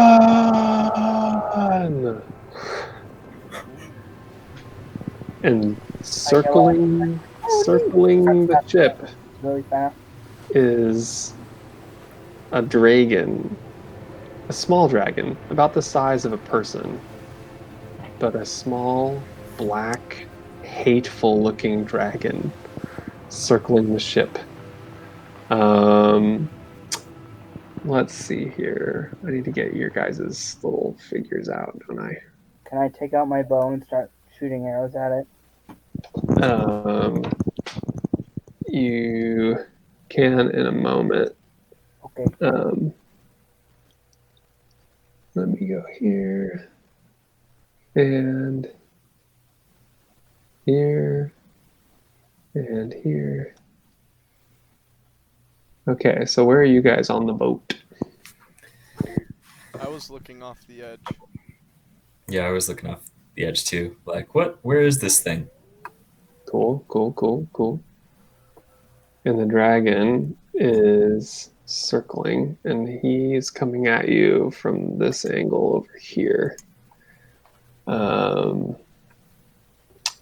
Let me see if I can find this really quick.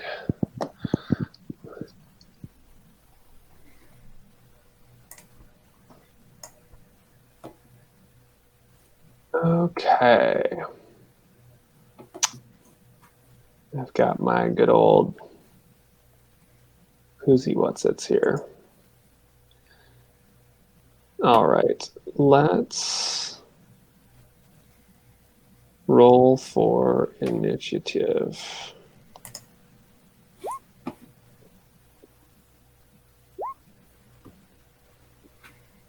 +2, 8.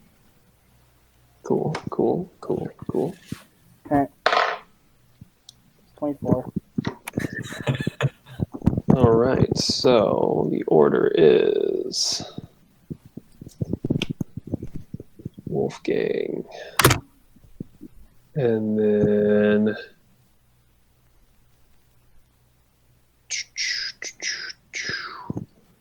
the dragon,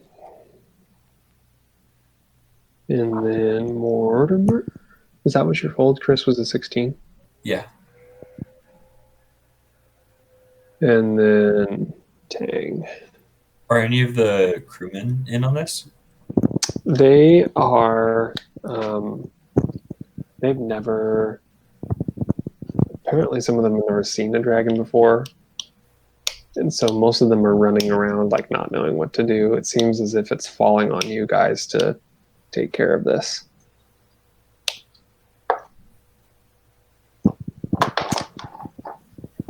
Wolfgang, you're up. What do you do? I'll take out my bow and start shooting arrows at it. Cool. You are way too far away to be able to effectively shoot right now. Let's look at this here. So here's you. You need to get within 30 feet if you don't want disadvantage on your roll. So He says the bow range is 80 feet. Oh, is it really? Yeah, Oh, well, in that case, yep, take your shot. sweet. So it's a D20 and then a Yeah, roll a d20 and add your dexterity modifier. Alright. Cool, that'll hit.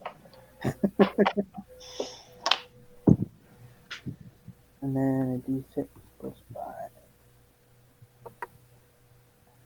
So 6. Cool.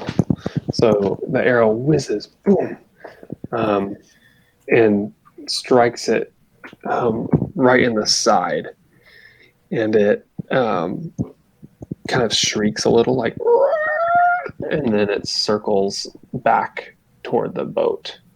It is going to move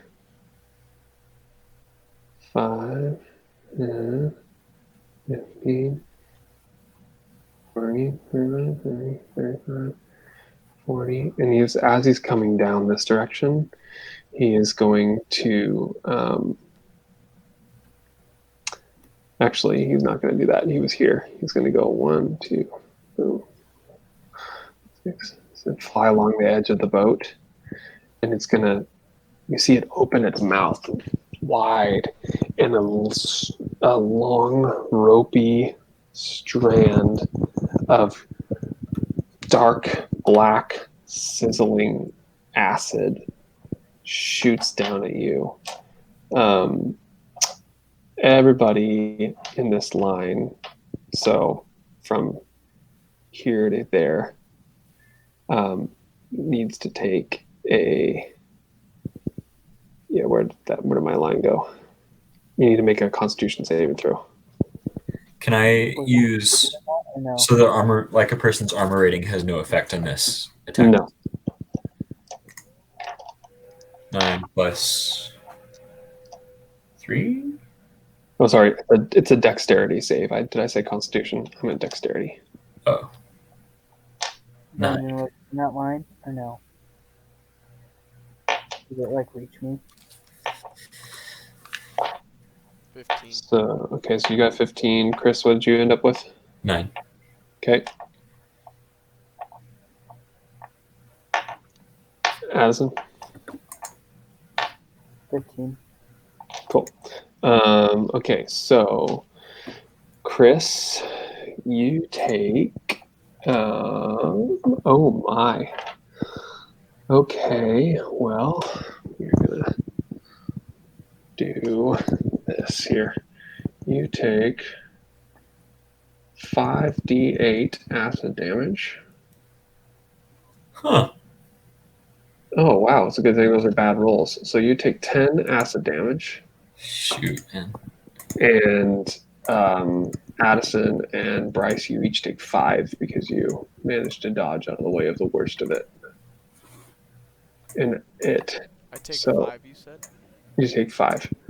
And the dragon comes back as it swoops down, and it finishes its turn by swooping back off this direction. Mortimer, you are up. Can I move closer as not like as my action? Can I move closer and still attack afterward? Yeah, you can move and then take an action. The dragon just split its movement up, so it moved like part of its movement and then made its attack and then continued moving. Okay.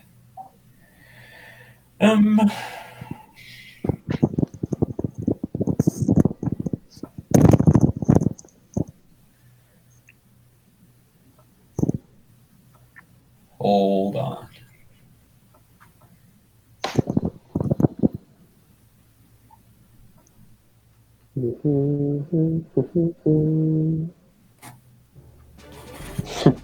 Nice. Yeah.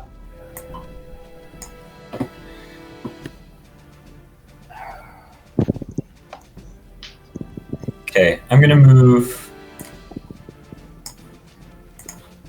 right over here, just that way I'm not like right next to everyone. So hopefully can't do that again. And then I'm gonna cast Shatter on that little dragon. Cool. That's a Constitution save. Dexterity save. Dexterity No, it's a hold on. It's a whiz. Yeah, dexterity save. Dexterity save. Okay. What's the DC? 15. Cool. I'll start rolling on here. Why not? Roll a d20. Plus 4 is 15, so it saved just barely. So it takes half damage. Ooh.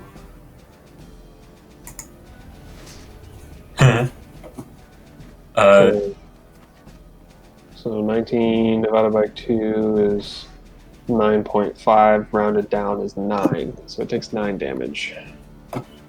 So you see that crackling blue ball of energy move around it, and then shatter inward, and then shatter outward, and it goes, and then it keeps moving. Okay.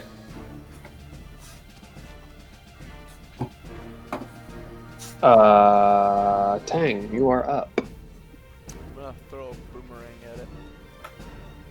What's the range on your boomerang? Oh, it says 60 feet, and then there's /120 feet. Is it between 60 and 120? So 60 is your normal range, so you just roll normally.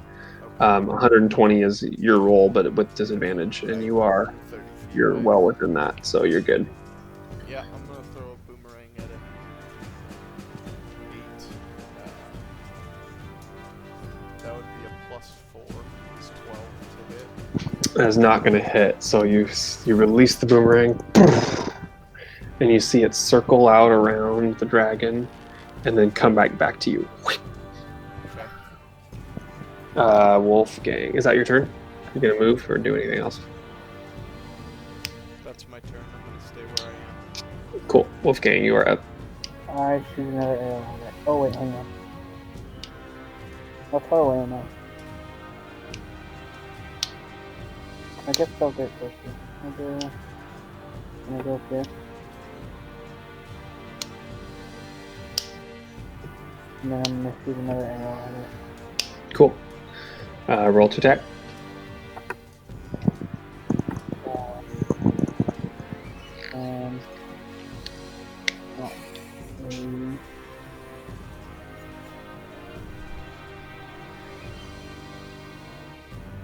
That's a 20. That does hit. Go ahead and roll damage.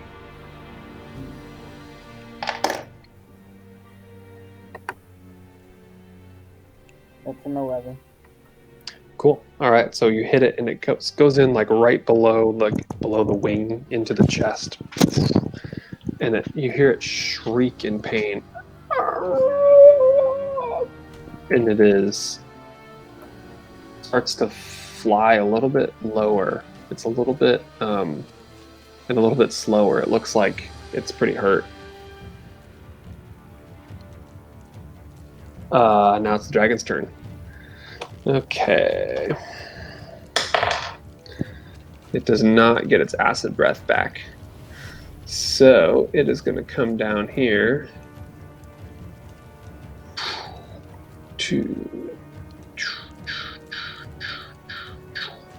and as it comes down, it's going to land really heavily on the boat. And you see its claws scratching at the wood and making these deep gouges in it, and it reaches out and snaps at you with its jaws, trying to bite you. And natural 20. Bum. So that hits. And it is going to do 7, so 9 points of piercing damage. Oh no. And 3 points of acid damage.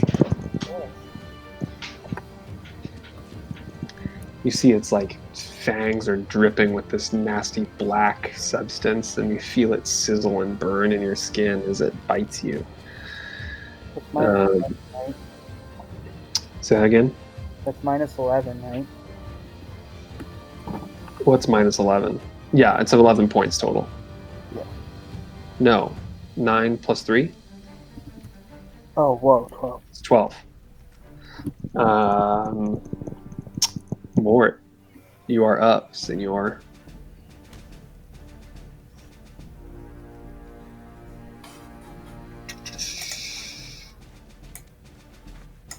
You're so close. That's okay. I'll just cast Shatter again. Okay, so it makes a Constitution save, or is it Dexterity? I forgot. Dexterity. Okay. Oh, that's not gonna do it. Wait, where did my roll go? That was weird. Oh yeah, 9 plus 4. Yeah, it only got a 13. So it takes 12 damage. So that you see that blue orb, and it shatters in, shatters out, and it hits it, and it looks like it's barely standing. It kind of goes, and then it turns around and snarls at you. Okay. Tang you. For my last movement, I'm gonna run away. Okay. I'm gonna throw a dart at it. You're not gonna go hit it? No, I'm gonna throw a dart at it. You don't want to punch the dragon to death? Yeah, I do. You're right.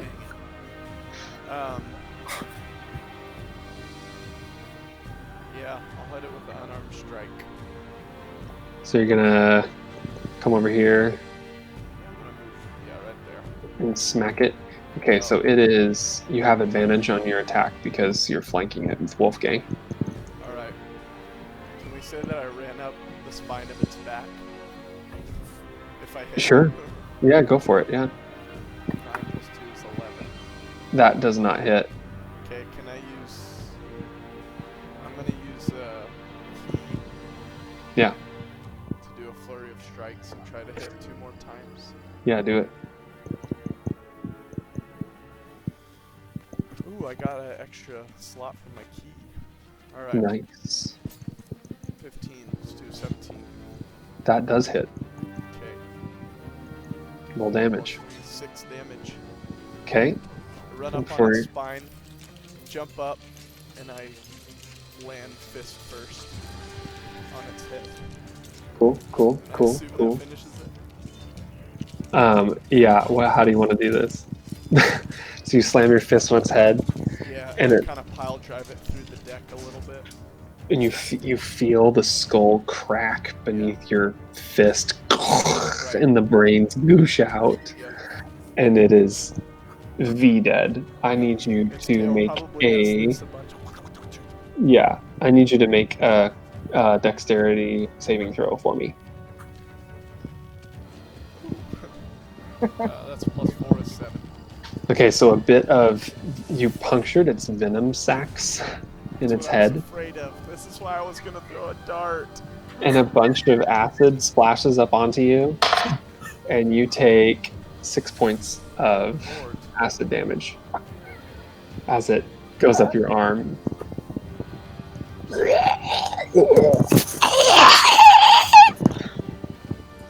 See how upset it was. Yeah. Sick. Okay, we are officially out of combat. You have slayed the dragon. It was a very young dragon, but it was apparently it was a little bit upset. So yeah, So now we're back into sailing on the open ocean. Cool. Can we take a rest and recover a little bit? Yeah. The rest of the day passes pretty uneventfully. Is that kind of a long rest? With that? Is Yeah, that kind of a long rest? count as a long rest. All right. There's this dragon carcass lying on the boat. And yep, that's what it had. Okay. So here's the deal, boys. I have to get up kind of early tomorrow. So I think we may need to actually call it a night. Okay. But before we do that, let's set up another time to get together and do this whole thing. How's that sound?